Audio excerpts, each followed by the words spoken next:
Final revision का घड़ी आ चुका है, ठीक है। अगर अभी भी तुमने कुछ नहीं पढ़ा है तो मैं तुमसे कुछ भी बात नहीं करना चाहता, लेकिन ये वीडियो उन लोगों के लिए है जिन लोगों ने पढ़ा है और अपना कॉन्सेप्ट को ब्रशअप करना चाहते हैं। क्या लेके आया हूं मैं? Computer science elective. क्यों कंप्यूटर साइंस को मैं लेके आया? क्योंकि मैंने यूट्यूब में 1000 वीडियोस देखी, लेकिन कोई भी कंप्यूटर साइंस इलेक्टिव के बारे में बातें नहीं कर रहा है। खाली advance math, geography, history, Hindi, SMS, commerce. Computer वाले कहाँ है भाई? कोई नहीं भाई, कंप्यूटर वाले चिंता मत करो, मैं हूं तुम्हारे साथ। क्या लेके आया हूं मैं? 2024 का क्वेश्चन पेपर लेके आया हूं, ताकि मैं क्या चाहता हूं तुम लोगों से कि मेरे क्वेश्चन के आंसर देने से पहले तुम लोग क्या करो, वीडियो को पॉज करो और खुद से आंसर करने की कोशिश करो, ठीक है। इसमें आंसर लिखे भी हो सकते हैं, तो अगर कहीं पर भी तुम्हें आंसर दिखा हुआ मिल जाए तो खुद को क्वेश्चन करो, क्या ये मुझे आता है, क्या मैं ये कर सकता, ठीक है। वापस से बोल रहा हूँ, ये वीडियो उन लोगों के लिए जिन्होंने एक्चुअल में पढ़ा है। जिन लोगों ने वीडियो को नहीं पढ़ा नहीं है और ये सोच के इस वीडियो में आए कि कॉमन क्वेश्चन मिलेगा, कुछ नहीं मिलने वाला। पहली फुर्सत में निकलो, पढ़ने वाले बच्चे आओ, ठीक है। तो चलो वीडियो को फटाफट से शुरू करते हैं। फटाफट से अपने कॉन्सेप्ट को ब्रशअप करना, फटाफट से पढ़ाऊंगा, ठीक है। फटाफट एक क्विक वीडियो रहने वाला है। पहला क्वेश्चन देखो, पहला क्वेश्चन क्या है? चूज द करेक्ट ऑप्शन, ठीक है। चूज द करेक्ट ऑप्शन है, ठीक है। देखो, an access point is used to create. Access point क्या करता है? देखो ऑप्शन में क्या दिया गया है, wireful network, wireless network, other network, all of the above, ठीक है। जिसने इनसाइड पढ़ा है,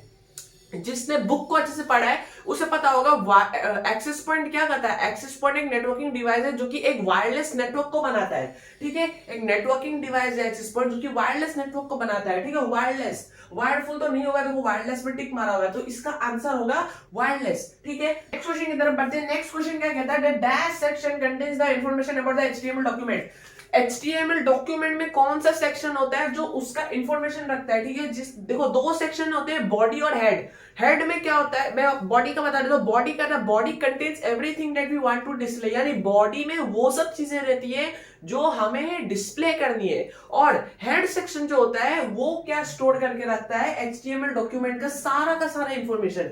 यहाँ पर बॉडी में टिक किया हुआ है, लेकिन इसका आंसर करेक्ट क्या होगा? हेड होगा। इसलिए मैं कह रहा हूं भाई, जिन लोगों ने क्वेश्चन अपने कॉन्सेप्ट को ब्रशअप करना चाहते हैं वही इस वीडियो को देखे। देखिए गलत ऑप्शन में मार्क था। अब अगर जिसने नहीं पढ़ा होगा वो क्या समझेगा कि अरे ये राइट है, ये मैं बोल दूंगा, लेकिन ये राइट नहीं है, ये राइट है। हेड आपका राइट आंसर होगा, ठीक है। हेड आपका राइट आंसर होगा। नेक्स्ट क्वेश्चन देखिए क्या है? The number of columns denotes the dash of a table, ठीक है। नंबर ऑफ कॉलम्स क्या डिनोट करता है, ठीक है। नंबर ऑफ कॉलम्स, मैं रिमोट ले लेता हूं, ठीक है, क्योंकि मुझे फिर ये क्या बोलते हैं, मुझे वो करना पड़ेगा, मुझे कंट्रोल करना पड़ता है, तो दैट्स व्हाई मुझे रिमोट चाहिए, ठीक है।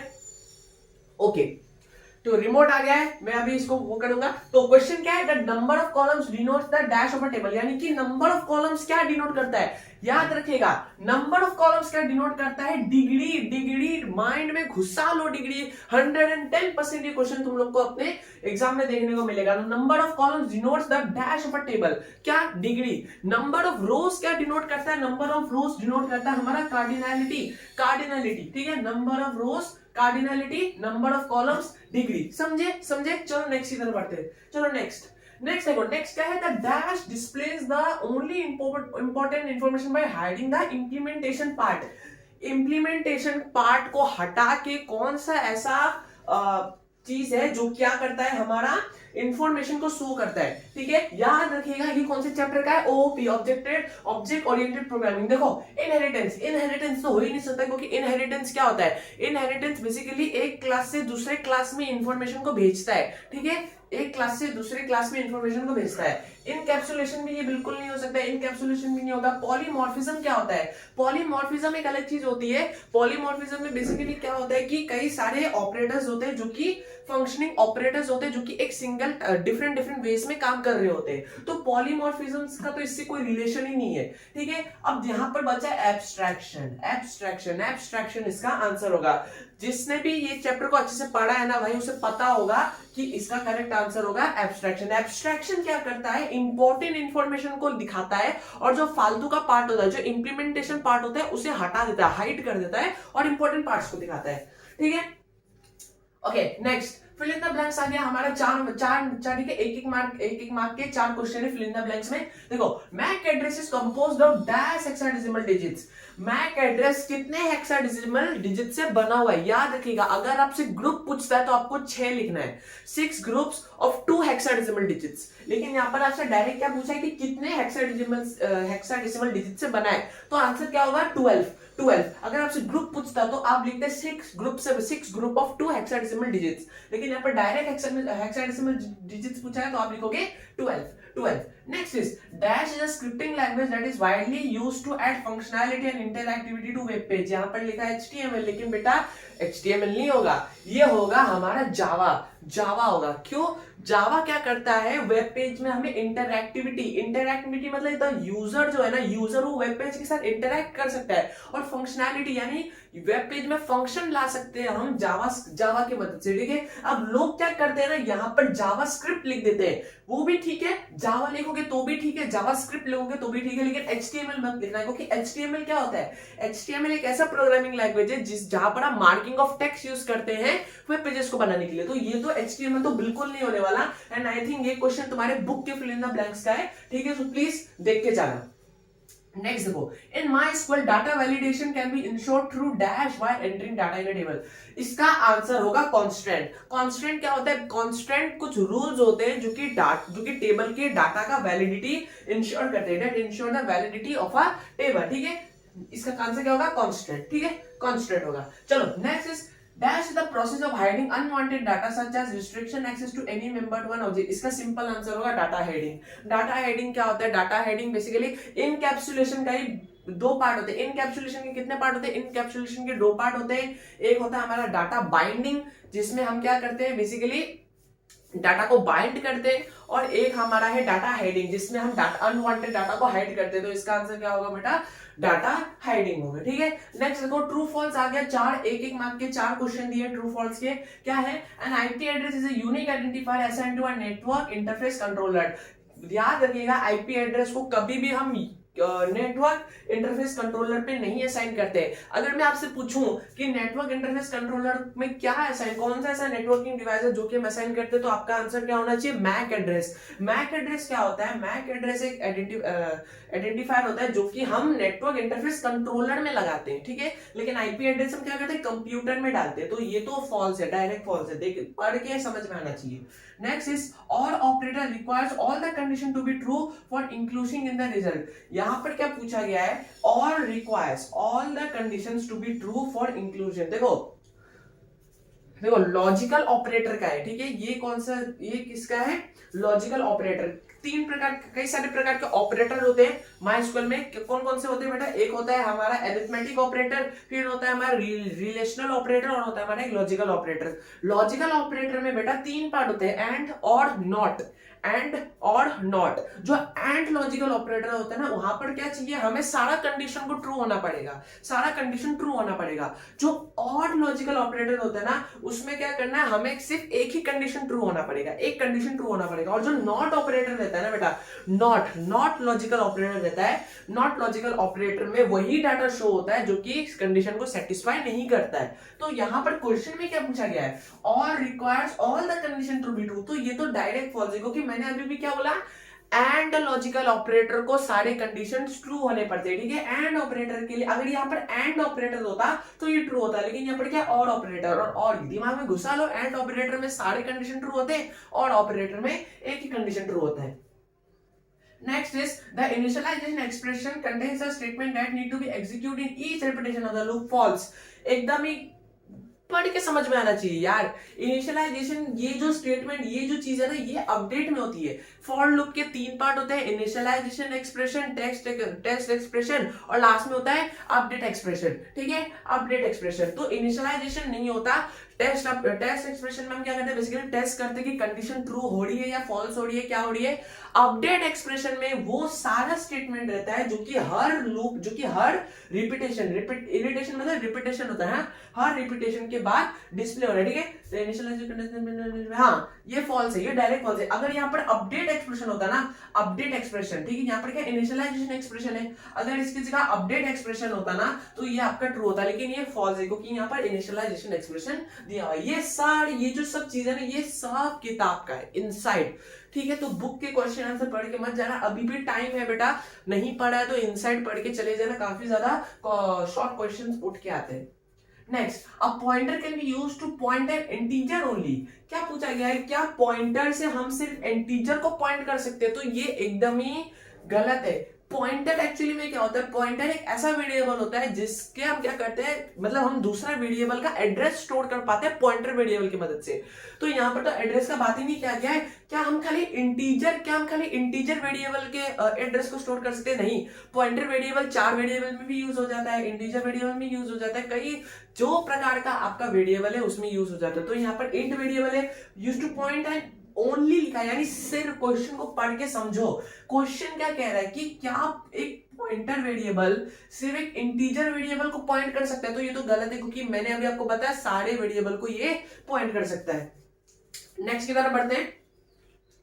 नेक्स्ट क्या है, देखो वन वर्ड आ गया, वन वर्ड आ गया, ठीक है। वन वर्ड मतलब क्या, answer the following question in one word, यानी हमें एक वर्ड में आंसर देना है। देखो, this command is used to verify connectivity between two computers. What is the command here? पूछा गया है एक कमांड है जो कि दो कंप्यूटर के कनेक्टिविटी को वेरीफाई करता है। हमें इस कमांड का नाम बताना है। ये कौन से चैप्टर का है? चैप्टर 1 के लास्ट पेज का ये क्वेश्चन है, जहां पर आपको कई सारे कमांड्स दिए गए। तो मैं आपको बता दूं ये कौन सा आपको पता है, ये आप खुद देने की कोशिश करो, कि यहाँ पर आप आंसर नहीं लिखे हुए। तो मैं चाहता हूं कि मेरे आंसर बोलने से पहले आप खुद आंसर देने की कोशिश करो। तो इसका आंसर क्या होने वाला है? इसका आंसर होने वाला है पिंग कमांड। पिंग कमांड, ठीक है। कितने टाइप के कमांड्स होते हैं हमारे बुक में? हमें मिला है पिंग कमांड, मिला आईपी कन्फिग हमें मिला है, ठीक है। आईपी कन्फिग मिला है, होस्टनेम मिला है और एआरपी मिला है। पिंग कमांड होता है जो कि क्या करता है, दो कंप्यूटर्स के कनेक्टिविटी को वेरीफाई करता है। तो यहाँ इसका आंसर क्या हो जाएगा? Ping command, PING command, ping command. Next देखते हैं, it is a numerical label that is assigned to network devices to identify them uniquely. What is it called? पूछा क्या गया है, एक न्यूमेरिकल लेबल, यानी एक लेबल है, नंबर से बना हुआ एक लेबल है जो कि कंप्यूटर में दिया जाता है उन्हें यूनिकली आइडेंटिफाई करने के लिए। अब यहाँ पर लोग क्या करते हैं, यहाँ पर होस्ट नेम लिख के आ जाते हैं, लेकिन होस्ट नेम में नहीं होने वाला। होस्ट नेम में न्यूमेरिकल लेबल नहीं होता, उसमें आप नंबर, कैरेक्टर कुछ भी रख सकते हो, लेकिन यहाँ पर खाली न्यूमेरिकल लेवल की बात किया। जब भी आपको दिखे न्यूमेरिकल लेवल, इसका आपको माइंड में खटरना चाहिए आईपी एड्रेस वापस है, आईपी एड्रेस इसका आंसर होगा। आईपी एड्रेस देखो, होस्ट नेम हम क्यों ऐसा नहीं करते, ये आपको क्वेश्चन मिला भी होगा, क्योंकि होस्ट नेम क्या है ना, एक कंप्यूटर में से अगर मेरे कंप्यूटर का नाम है आदित्य, तो जरूरी नहीं है कि पूरी दुनिया में किसी भी कंप्यूटर का नाम आदित्य ना हो सकता है मेरे पड़ोसी के कंप्यूटर का नाम भी आदित्य हो, तो फिर तो कंफ्यूजन हो जाएगा ना, क्या मेरे कंप्यूटर कौन सा है, उसका कंप्यूटर कौन सा है। तो इसलिए क्या करता है, आईपी एड्रेस दिया जाता है कंप्यूटर में। बेसिकली अगर मेरा आईपी एड्रेस है 8233, तो मेरे पड़ोसी का 123 कुछ भी डिफरेंट होगा, एकदम ही डिफरेंट नंबर होगा मेरे से, एकदम ही डिफरेंट, पास भी नहीं होगा, एकदम डिफरेंट। तो इसका आंसर क्या हो जाएगा हमारा, आईपी एड्रेस। नेक्स्ट देखो, it is the information to be displayed on the screen like text, pictures, audio, ठीक है। ये इंफॉर्मेशन है, it is the information to be displayed on the screen, ठीक है। अब ये क्या होगा, ये होगा आपका कंटेंट, ये कंटेंट होगा आपका, कंटेंट होगा। ये कौन सा पार्ट में आता है आपका, टू टाइप ऑफ टेक्स्ट वाले पार्ट में आता है। टू टाइप ऑफ टेक्स्ट हमें मिलते हैं, ठीक है। एक होता है हमारा मार्कअप, एक होता है हमारा कंटेंट। जो मार्कअप, जो कंटेंट होता है, वो content basically contains the information that is need to be displayed on the screen. माने कंटेंट में वो सब चीजें रहती हैं जो हमें स्क्रीन में दिखानी है। और मार्कअप में हम क्या करते हैं, markup basically is the process of writing the code to display content on the screen, ठीक है। कंटेंट में इंफॉर्मेशन रहती है जो हमें दिखानी है, और मार्कअप बेसिकली वो प्रोसेस है कोड को लिखने का, ताकि हम कंटेंट को स्क्रीन पे दिखाए। बात करें इसके आंसर पे, तो इसका आंसर आपको सिंपल कंटेंट लिख के आना है, ठीक है। There is a list of items with a description of each item. What is it called? तो अगर आपको दिख जाए डिस्क्रिप्शन मतलब उस चीज की गहराई के बारे में कहा गया है, डायरेक्ट आपको मन में खटकना चाहिए डिस्क्रिप्शन लिस्ट क्या होता है? डिस्क्रिप्शन लिस्ट वो लिस्ट होती है जहां पर हम रिलेटेड आइटम्स और उनके डेफिनेशंस को ग्रुप करते हैं। यहां पर आपको क्लियरली दिख रहा है एक लिस्ट है आइटम्स का with a description of each item, यानी डिस्क्रिप्शन मतलब क्या हो गया, उस चीज के बारे में बता रहा है वो, उस चीज के बारे में, ठीक है। डिस्क्रिप्शन मतलब उस चीज के बारे में, यानी कि डेफिनेशन ही हो गया वो एक टाइप का। तो मतलब क्या है, लिस्ट में आइटम्स है और उन आइटम्स का डेफिनेशन है, तो कौन सा ये होगा लिस्ट, ये होगा आपका डिस्क्रिप्शन लिस्ट, ठीक है। ठीक है बेटा, ठीक है। नेक्स्ट पढ़ते हैं।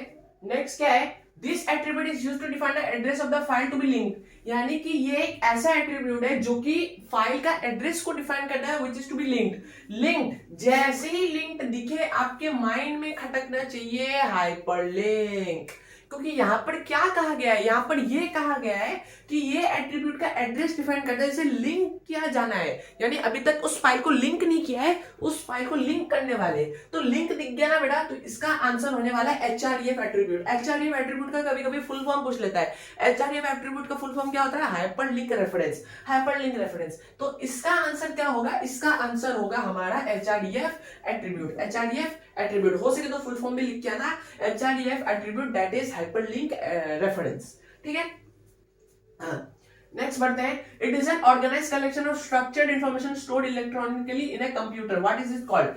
ये इसका आंसर क्या होना चाहिए बेटा, ये बहुत इजी है। माई एसक्यूएल के पहले पन्ने, जब माई एसक्यूएल चैप्टर शुरू होता है ना, उसके पहले पेज में ही इसका आंसर दिया गया है, इसके बारे में कहा गया है। इसका क्या आंसर होगा, डाटाबेस। डाटाबेस क्या होता है, डाटाबेस इसका आंसर होना चाहिए। देखो डाटा यहाँ पर लिखा ही हुआ है कि ये क्या है कि ऑर्गेनाइज कलेक्शन है, ऑर्गेनाइज कलेक्शन ऑफ इंफॉर्मेशन, यानी कि ये एक ऐसा कलेक्शन है जिसपे हम अपने इंफॉर्मेशन को डालते हैं और ये कंप्यूटर में रहता है इलेक्ट्रॉनिकली। तो इसका आंसर क्या होना चाहिए बेटा, डाटाबेस। अच्छा, डाटाबेस को मैनेज कौन करता है, डाटाबेस को मैनेज कौन करता है, डीबीएमएस। डीबीएस माने डाटाबेस मैनेजमेंट सिस्टम। तो बात करें इसके आंसर की, तो इसका आंसर आपको सिंपल डाटाबेस लिख के आना है। नेक्स्ट देखो, नेक्स्ट क्या है, it is the command used to display complete info, ठीक है, it is the command used to display complete information about the fields defined in a table, what is the command here. पूछा क्या गया है कि ये कमांड क्या करता है, टेबल का कंप्लीट इंफॉर्मेशन को दिखाता है, कंप्लीट इंफॉर्मेशन को दिखाता है। कमांड का नाम क्या है, ठीक है, इसका आंसर होगा आपका डिस्क्राइब। डिस्क्राइब, ठीक है, describe. Describe command is used to display complete information about the table, ठीक है, डिस्क्राइब होगा इसका आंसर। ठीक है, अच्छा यहाँ पर क्या कहते हैं ना, अबाउट द फील्ड। अब फील्ड देख के लोग कंफ्यूज हो जाते हैं कि sir complete information about the table तो नहीं कहा, complete information about the field कहा गया है। तो बेटा फील्ड हो, टेबल हो, कुछ भी हो, डिस्क्राइब से ही हम कंप्लीट इंफॉर्मेशन दिखाते हैं, तो ज्यादा सोचना नहीं है। इसका आंसर होगा डिस्क्राइब। डिस्क्राइब का फुल फॉर्म डीएससी, डीईएससी होगा, ठीक है, इसका आंसर होगा डिस्क्राइब। नेक्स्ट देखो, it can be defined as the programming model which is based upon the concept of calling procedure। Procedure, जैसे ही आपको प्रोसीजर लिखे आपके माइंड में procedure programming, procedure oriented programming, यानी कि पीओपी का नाम आना चाहिए। ठीक है, प्रोसीजर और प्रोसीजुअल, प्रोसीजर और प्रोसीजुअल ओरिएंटेड प्रोग्रामिंग नाम में आपको दिख रहा है। अगर आपने चैप्टर को अच्छे से पढ़ा है ना, तो आपको पता होगा कि ओपी, यहाँ पर कुछ लोग ओपी लिख के आ जाते हैं, लेकिन ऑब्जेक्ट ओरिएंटेड प्रोग्रामिंग नहीं होने वाला। ऑब्जेक्ट ओरिएंटेड प्रोग्रामिंग और प्रोसीजर ओरिएंटेड प्रोग्रामिंग में मेन डिफरेंस क्या होता है कि जो पीओपी होता है, यानी procedure oriented programming, it is based upon the concept of calling procedure, यानी यही चीज जो यहाँ पर लिखा है, यानी ये क्या करता है, प्रोसीजर को कॉल करता है। और ओपी यानी ऑब्जेक्ट ओरिएंटेड प्रोग्रामिंग कौन से कॉन्सेप्ट पे बेस्ड है, class and object, class and object. ठीक है, तो इसका आंसर क्या होना चाहिए, पीओपी, दैट इज क्या होना चाहिए, प्रोसीजर ओरिएंटेड प्रोग्रामिंग। ठीक है, नेक्स्ट देखो, नेक्स्ट आता है हमारा 2 मार्क के 12 question. Can you imagine, 2 mark के 12 क्वेश्चन है, 24 मार्क नहीं छोड़ने।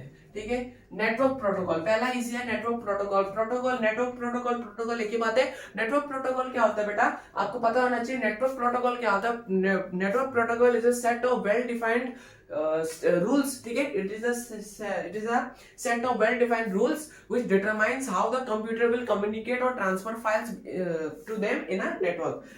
मतलब क्या है, हिंदी में समझा देता हूँ। नेटवर्क प्रोटोकॉल, प्रोटोकॉल मतलब क्या होता है कि आपने स्कूल में सुना होगा कि ये प्रोटोकॉल है, इसे फॉलो करना पड़ेगा, यानी हम किसी चीज को फॉलो कर रहे हैं, किसी रूल को फॉलो कर रहे हैं। तो वैसे ही नेटवर्क प्रोटोकॉल एक रूल होता है, काफी सारे रूल्स होते हैं जो कि ये डिटरमाइन करते हैं कि कैसे दो कंप्यूटर्स नेटवर्क में, इन कंप्यूटर नेटवर्क में बात करेंगे, कम्युनिकेट करेंगे और ट्रांसफर फाइल्स करेंगे। ठीक है, कुछ रूल्स के मुताबिक वो लोग कम्युनिकेट करते हैं और फाइल को ट्रांसफर करते हैं। Next is what is TCP. TCP क्या होता है, टीसीपी का मतलब होता है ट्रांसमिशन कंट्रोल प्रोटोकॉल। टीसीपी होता है transmission control protocol. Transmission control protocol क्या करता है, फाइल को ट्रांसफर करता है, ठीक है, फाइल को भेजता है इन फॉर्म ऑफ पैकेट्स। ये बेसिकली क्या करता है, जो इंफॉर्मेशन होता है ना उसे छोटे छोटे पैकेट्स में कन्वर्ट कर देता है, छोटे छोटे पैकेट्स में कन्वर्ट कर देता है। ये होता है TCP. Next is what is HTML editor, what are its types. HTML editor क्या होता है और उसके टाइप्स क्या है। एचटीएमएल एडिटर क्या होता है, वैसे टेक्स्ट एडिटर्स होते हैं जिससे हम एचटीएमएल कोड को लिखते हैं, वही तो होता है ना एचटीएमएल एडिटर। टाइप्स पूछा है, दो टाइप होते हैं, बुक में मिला है, दो टाइप होते हैं, is what you see is what you get, और text editor. What you see is what you see is what you get क्या होता है, basically what you see is what you get में बेसिकली जो user होता है, जो programmer होता है, वो देख पाता है कि वो कोड कंप्लीट होने के बाद उसका डॉक्यूमेंट या वेब पेज कैसा लगेगा। और टेक्स्ट एडिटर तो नॉर्मल वर्ड नोटपैड वगैरह जिसमें हम क्या करते हैं, इंग्लिश या अल्फान्यूमेरिकल फॉर्म में हम कोड को लिखते हैं, ठीक है। एग्जांपल टेक्स्ट एडिटर का न्यू वो लिख के आ जा रहा है, ठीक है, नोटपैड लिख के आ जा रहा है। Next is what is like operator in MySQL. जो लाइक ऑपरेटर होता है, like predicate, like operator predicate, वो माइस्क्वेल में क्या होता है। तो देखो लाइक ऑपरेटर की मदद से हम क्या करते हैं ना, एक स्ट्रिंग वैल्यू को दूसरे स्ट्रिंग वैल्यू से कंपेयर करते हैं, ठीक है। Like operator in MySQL is used to compare one string value with another string value, ठीक है। एक स्ट्रिंग वैल्यू को दूसरे स्ट्रिंग वैल्यू से कंपेयर करने के लिए हम लाइक ऑपरेटर यूज करते हैं। अच्छा, अब इसके दो पार्ट होते हैं, ठीक है, दो पार्ट होते हैं। एक होता है आपका परसेंटेज साइन वाला, ठीक है, एक होता है आपका परसेंटेज साइन वाला, और एक कौन सा होता है आपका अंडरस्कोर वाला, ठीक है। ओके ओके, नेक्स्ट देखते हैं explain list elements in HTML. List elements in HTML, basically हमें जितने प्रकार के लिस्ट है उनके बारे में बताना है। तो कितने प्रकार के लिस्ट है भाई, हमारे पास तीन प्रकार के लिस्ट है, ऑर्डर्ड लिस्ट, अनऑर्डर्ड लिस्ट और डिस्क्रिप्शन लिस्ट। ऑर्डर्ड लिस्ट क्या होता है, ऑर्डर्ड लिस्ट वो लिस्ट होता है जिसमें हम रिलेटेड आइटम्स को ग्रुप करते हैं in a specific numbered order. Unordered list क्या होता है, जिसमें हम रिलेटेड आइटम्स को ग्रुप करते हैं in no specific numbered order. और डिस्क्रिप्शन लिस्ट क्या होता है, डिस्क्रिप्शन लिस्ट वो लिस्ट होती है जिसमें हम रिलेटेड आइटम्स और उनके डेफिनेशंस को ग्रुप करते हैं। ऑर्डर्ड लिस्ट का जो टैग होता है वो ओएल होता है, यानी एंगुलर ब्रैकेट ओएल, और जो अनऑर्डर्ड लिस्ट होता है उसका होता है यूएल, जो डिस्क्रिप्शन होता है उसका होता है डीएल, ठीक है। नेक्स्ट जो क्वेश्चन है, what are the attributes of table tag. हमें टेबल टैग के एट्रीब्यूट्स के बारे में पूछा गया है। तो देखो बेटा, टेबल टैग के एट्रीब्यूट्स कौन कौन से होते हैं। देखो बेटा, एक होता है हमारा विड्थ होता है, अलाइन होता है, बॉर्डर होता है, फिर हमारा बीजी कलर होता है, फिर हमारा सेल स्पेसिंग होता है और सेल पैडिंग होता है, ठीक है। मुझे बताने की जरूरत नहीं है, आई गेस तुम लोगों को पता ही होगा कि इन सब का मतलब क्या होता है, फिर भी मैं तुम्हें समझा देता हूँ। देखो जो हमारा देखो क्या बोला मैंने, विड्थ होता है, अलाइन होता है, बॉर्डर होता है, विड्थ बॉर्डर अलाइन, हाँ। तो जो विड्थ होता है ना, width basically specifies the width of the table, हमें सब पता है, specifies the width of the table. Align specifies the alignment of the table. फिर होता है हमारा border, specifies the background of the table, ठीक है, सॉरी बॉर्डर, सॉरी बोल रहा हूं, specifies the border of the table. फिर होता है हमारा BG colour, specifies the background colour of the table. फिर होता है हमारा सेल स्पेसिंग और सेल पैडिंग। सेल स्पेसिंग और सेल पैडिंग में क्या करते हैं, काफी सारे लोग कंफ्यूज हो जाते हैं। तो देखो सेल बेसिकली मैं तुम्हें अच्छे से समझा रहा हूँ, सेल स्पेसिंग और सेल पैडिंग में जमीन आसमान का फर्क होता है, ठीक है। सेल पैडिंग क्या होता है, सेल पैडिंग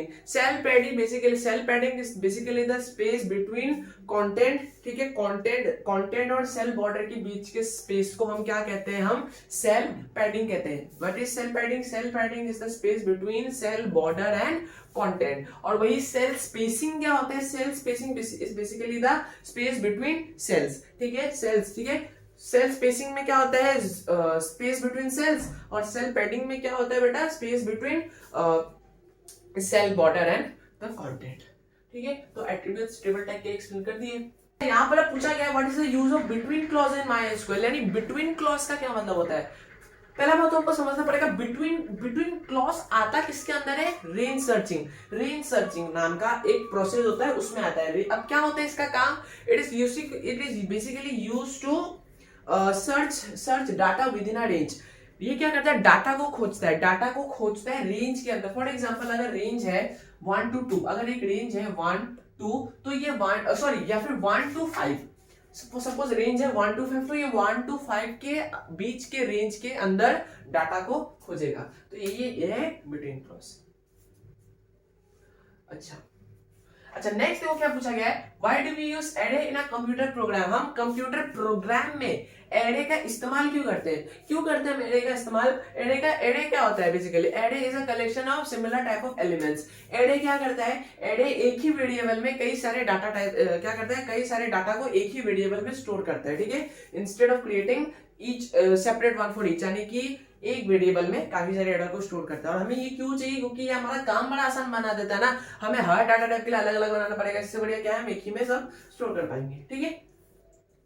ओके, अब हमसे पूछा गया है कि सेकंड और लास्ट एलिमेंट का इंडाइसेस, यानी सेकंड और लास्ट का नंबर पूछा गया है। तो आपको हमेशा याद रखना पड़ेगा एडे में यहाँ पर कितने टाइप्स है, 1 2 3 4 5 6 7 8।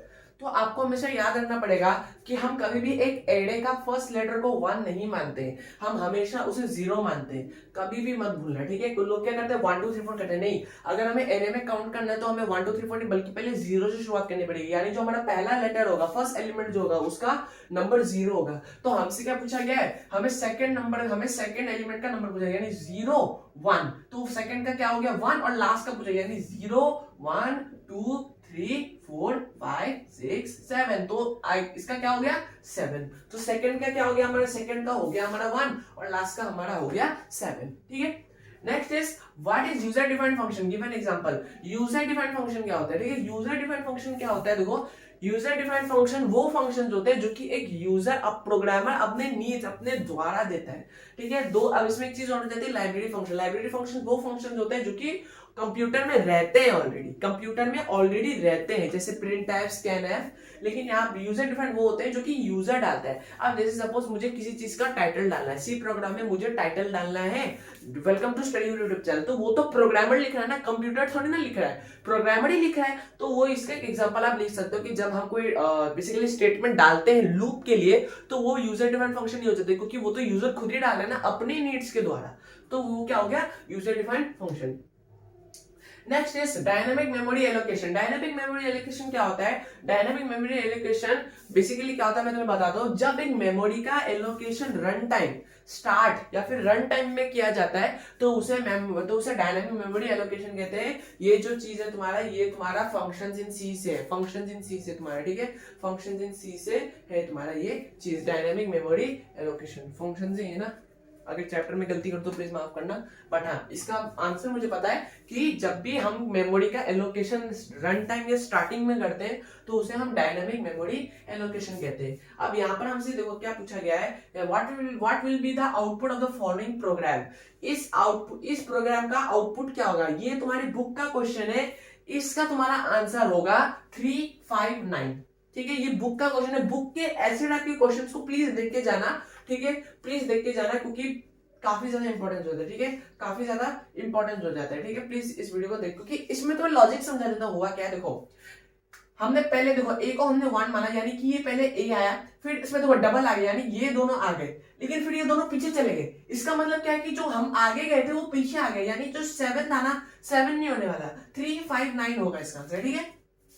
ओके, अगर ये सेम चीज यहां रहता है, यानी ये इंक्रीमेंट वाला पार्ट, ये जो फ्रंट इंक्रीमेंट है, यानी आगे जो डबल डबल प्लस लगा है, अगर ये नीचे हो जाता ना तो 7 आ जाता, लेकिन ये देखो ये पीछे आ गया, यानी हमें पीछे से लेना है, तो 359 हो जाएगा, ठीक है। ओके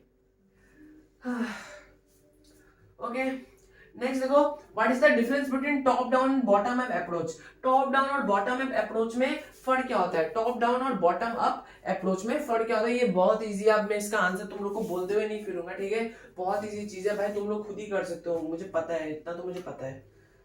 ओके, नेक्स्ट देखो क्या पूछा गया हमसे, answer the following question, what are the rules for naming a table in MySQL. MySQL के टेबल को नेम करने में कौन कौन से रूल्स का हमें ध्यान में रखना पड़ेगा। पहला बात तो टेबल का name maximum to maximum 30 characters हो सकता है। सेकंड क्या है, हम कोई भी स्पेशल कैरेक्टर्स यूज नहीं कर सकते एक्सेप्ट अंडरस्कोर, अंडरस्कोर या नीचे वाला जो एक लाइन आता है ना उसे यूज कर सकते हैं, वरना हम किसी भी स्पेशल कैरेक्टर को एस्टेरिड वगैरह वो सबको यूज नहीं कर सकते, सिर्फ अंडरस्कोर एज स्पेशल कैरेक्टर। और जो थर्ड हमारा है, थर्ड क्या है कि थर्ड हमारा टेबल नेम हमेशा एक अल्फाबेट से शुरू होना चाहिए, नंबर से शुरू नहीं होना चाहिए, एक अल्फाबेट से शुरू होना चाहिए, ठीक है। 3 बोल दिया मैंने कि maximum to maximum 30 characters, it should not include any special character except underscore, और लास्ट क्या है कि the table name should always start with a alphabet, एक अल्फाबेट से शुरुआत करनी चाहिए। अच्छा नेक्स्ट देखो, draw a flow chart for finding the total number of even numbers from a series of numbers. ये वाला कौन सा चैप्टर्स है, ये आपके एडे वाले चैप्टर्स है, पेज नंबर में भूल गया, बट एडे वाले चैप्टर को अगर आप देखोगे तो फ्लो चार्ट देखना, और फ्लो चार्ट आपको ये मिल जाएगा, एडे वाले चैप्टर का ये फ्लो चार्ट है, ठीक है। अच्छा what is global variable, why do we need such a variable global, ये कौन से क्वेश्चन, ये फंक्शन इन सी का क्वेश्चन है। पूछा क्या क्या कि ग्लोबल वेरिएबल क्या होता है और हमें ऐसा वेरिएबल क्यों चाहिए। तो ग्लोबल वेरिएबल क्या होता है, क्या बोल रहा हूँ, ग्लोबल वेरिएबल वैसे वेरिएबल्स होते हैं जो कि हम एक गिवन वेरिएबल, गिवन फंक्शन के पहले डिफाइन करते हैं। फॉर एग्जाम्पल अगर मैं कोई वेरिएबल मेन फंक्शन के पहले डिफाइन करूंगा तो वो ग्लोबल वेरिएबल हो जाएगा, ठीक है। तो वो होता है बेसिकली वो वेरिएबल जो कि हम एक गिवन फंक्शन के पहले डिफाइन करते हैं। तो ग्लोबल वेरिएबल तो पता चल गया, लेकिन हमें ऐसा वेरिएबल क्यों चाहिए रहता है, ऐसा वेरिएबल हमें इसलिए चाहिए रहता है क्योंकि ये वेरिएबल्स क्या करते हैं ना, इनका एक ग्लोबल स्कोप होता है। ग्लोबल स्कोप मतलब क्या है, ये अपना वैल्यू लाइफ टाइम के लिए रखते हैं। ऐसा नहीं है कि आज इसका वैल्यू है, आज मैंने कुछ वैल्यू स्टोर किया कल डिलीट हो जाएगा, नहीं, ये अपना वैल्यू जब तक प्रोग्राम है, जब तक मैं प्रोग्राम को डिलीट नहीं कर देता तब तक ये अपना वैल्यू क्या है, होल्ड करके रखेगा। इतना इसका ग्लोबल स्कोप होता है, इतना इसका स्कोप है। तो ठीक है, समझ गए। नेक्स्ट पढ़ते हैं। ओके ओके देखो नेक्स्ट क्या पूछा गया है, what is the use of input tag, write the syntax of input tag, what are its attribute values. पूछा गया है कि इनपुट टैग का क्या फंक्शन होता है, इनपुट टैग का हमें सिंटैक्स लिखना है और इसका एट्रीब्यूट वैल्यूज क्या होता है। तो देखो इनपुट टैग क्या, इसका सिंटैक्स और एट्रीब्यूट तो भाई लिखने की चीज है, जो कि मैं यहाँ पर तो ऑफ कोर्स लिख नहीं सकता, इतना मेरा डिजिटल बोर्ड नहीं है, टीवी है, बट मैं तुम्हें इसका आंसर बता सकता हूँ, what is the use for input tag. अच्छा इनपुट टैग का मतलब क्या होता है, देखो इनपुट टैग क्या होता है, इनपुट टैग बेसिकली यूजर से इनपुट लेता है। अगर हमें कुछ भी चीज इंफॉर्मेशन डालनी है ना, तो इनपुट टैग का हम इस्तेमाल करते हैं, ठीक है। इनपुट टैग का इस्तेमाल करते हैं। बेसिकली क्या होता है, input tag takes information from the user and post it in a back end application, ठीक है। इसका आंसर है फॉर्म जो FOR है, फॉर्म जो होता है ना, फॉर्म HTML में आपको मिला होगा फॉर्म, उसका आंसर जैसा आप लिख सकते हो, क्योंकि वो भी क्या करता है, इनपुट ही लेता है ना, तो ये भी सेम आंसर अगर आप लिख के आ जाओगे, कोई भी दिक्कत आपको फेस करने की जरूरत नहीं है। नेक्स्ट देखो, write a C program to print I read in सेवा under to I read in class in सेवा 5 टाइम्स यूजिंग लूप। ध्यान रखना, लोग काफी दिक्कत करते हैं यहाँ पर। क्या करते हैं ना वो लोग, सिंपल सी चीज है, वो लोग ना ओल्ड स्कूल मेथड यूज करते हैं। वो लोग क्या करते हैं, प्रिंट है बाय रीडिंग सेवा, प्रिंट है बाय रीडिंग सेवा, प्रिंट है बाय रीडिंग सेवा, प्रिंट है बाय रीडिंग सेवा, प्रिंट है बाय रीडिंग सेवा, ऐसे करके 5 बार वो प्रिंट है स्टेटमेंट लिखते हैं, लेकिन वो गलत है। वो सी इंट्रोडक्शन टू लूप के पहले पेज में है, लेकिन वो गलत है। वो एग्जांपल दिया गया कि ऐसे नहीं लिखना है, लूप का इस्तेमाल करके लिखना। आप चाहे फॉर लूप कर लो, व्हाइल लूप कर लो, डू व्हाइल लूप कर लो, सबका एग्जांपल बुक में दिया हुआ है, बिंदास जो तुम्हें इजी लगे वो देख लेना। पूछा गया what are inner loop and outer loop, how we can terminate a loop from a block of the inner loop. पूछा गया है कि इनर लूप और आउटर लूप क्या होता है। तो देखो ये नेस्टेड लूप का क्वेश्चन है, ये नेस्टेड लूप का क्वेश्चन है, ठीक है। देखो जब भी हम एक लूप को एक दूसरे लूप के अंदर डालते हैं ना, तो जो पहला लूप होता है उसे हम आउटर लूप कहते हैं, और वो लूप जो जिसको हमने नेस्ट किया है उसे हम क्या कहते हैं, इनर लूप कहते हैं। Basically in a nested loop the first loop is called the outer loop and the loop that has been nested is known as the inner loop. Next पूछा गया है कि हम एक आउटर लूप को inner loop से कैसे block करेंगे, कैसे टर्मिनेट करेंगे। याद रखने वाला नेस्टेड लूप में क्या होता है, जितना बार आउटर लूप चलता है उतना बार ही इनर लूप चलता है, क्योंकि हमने तो उसके अंदर डाला ना उसे। किसी चीज को किसी के अंदर डालना मतलब क्या था, वो दोनों एक हो गए, तो अगर जितना ये चलेगा उतना भी तो ये चलेगा ना। तो इसको बंद कैसे करना है, इस प्रोसेस को बंद कैसे करें, इस प्रोसेस को बंद करने का एक चीज होती है जिसका टाइम होता है, हम जिस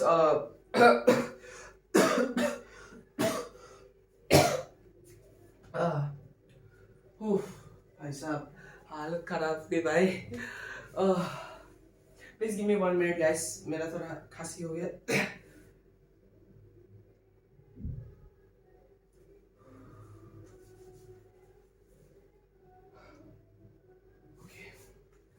हाँ कहाँ था, हाँ मैं ये बोल रहा था कि आउटर लूप को इनर लूप से कैसे टर्मिनेट करेंगे। तो इसको टर्मिनेट करने के लिए हम क्या यूज करेंगे, ब्रेक स्टेटमेंट का यूज करेंगे। ब्रेक स्टेटमेंट क्या होता है, break statement is used to exit from the loop construct. अगर आपसे पूछता है कि आउटर लूप को इनर लूप से कैसे टर्मिनेट करेंगे, बेसिकली जो आउटर लूप चल रहा है और उसके साथ जो इनर लूप चल रहा है, इस प्रोसेस को बंद कैसे करेंगे। तो इसको बंद कैसे करेंगे, ब्रेक स्टेटमेंट की मदद से, ठीक है। ब्रेक स्टेटमेंट की मदद से इसे बंद करेंगे। फिर आता है हमारा, देख सकते हो, फिर हमारा माई स्कूल का क्वेश्चन आ गया, देख सकते हो क्वेश्चन ये रहे। ठीक है, पूछा गया है टेबल बनाना है coach in the database game with the following attributes, जैसे एट्रीब्यूट्स दिया गया है और इसमें हमें एक टेबल बनाना है जिसका नेम है कोच और डाटाबेस गेम। ठीक है, देख लो अच्छे से। फिर क्या दिया गया था, देखो मैं तुम्हें बताता हूँ। यहाँ पर देखो कुछ हमें यहाँ पर एक टेबल दिया गया था और इसके अकॉर्डिंग हमें डाटा जनरेट करना है। क्या करना है, देखो display the maximum minimum salary, उस टेबल से हमें डिस्प्ले करना है। Display number of males and female coaches हमें डिस्प्ले करना है। फिर display the details of all coaches having name and with, यानी ऐसे कोच के नाम को डिस्प्ले करना है जिसका नाम आई से एंड हो रहा है। ठीक है, जिसका नाम आई से एंड हो रहा है। नेक्स्ट फिर display the details of all coaches whose DOG is in the range. ठीक है, डीओजी यानी डेट ऑफ ज्वाइनिंग, डीओजे मतलब डेट ऑफ ज्वाइनिंग। तो बेसिकली आपको 2 ईयर दे देंगे, फॉर एग्जांपल 1991 टू 1995, और आपसे ये पूछेगा कि 1991 से 1995 के अंदर में जो कोचेस ज्वाइन किए उनका नाम डिस्प्ले करने। तो गाइस ये वीडियो के लिए इतना ही था। आई होप करता हूँ आपको ये वीडियो बहुत ज्यादा पसंद आया होगा। आई होप ये वीडियो आप लोगों के लिए बहुत ज्यादा हेल्पफुल रहा होगा। मेरी तबीयत ठीक नहीं है, फिर मैं वीडियो बना रहा हूँ, तो मैं आपसे यही चाहता हूँ कि प्लीज आप इस वीडियो को लाइक करें और चैनल को सब्सक्राइब कीजिए, क्योंकि आगे चल के काफी ज्यादा इंटरेस्टिंग वीडियोज आने वाली है आप 9th ग्रेडर्स के लिए, क्योंकि 10th ग्रेडर्स तो पास हो गए, 9th ग्रेडर्स के लिए काफी ज्यादा वीडियोज आने वाली है। सो प्लीज चैनल को सब्सक्राइब जरूर कीजिएगा। एंड मैं उम्मीद करता हूँ कि कल आपका जो एग्जाम है वो अच्छा जाने वाला है। देखिए ये आपके स्कूल लाइफ का लास्ट एग्जाम होने वाला है, सो प्लीज इसे अच्छे से दीजिएगा। ऐसा दीजिएगा कि 100 साल बाद भी आपको याद रहे कि अरे मेरा क्लास 10th का लास्ट एग्जाम इतना अच्छा गया था। And rather than that, all the best for your exams. अब तो जर्नी एंड हो गई हमारी, अब तो 9th ग्रेडर्स के साथ मेरी जर्नी शुरू होगी।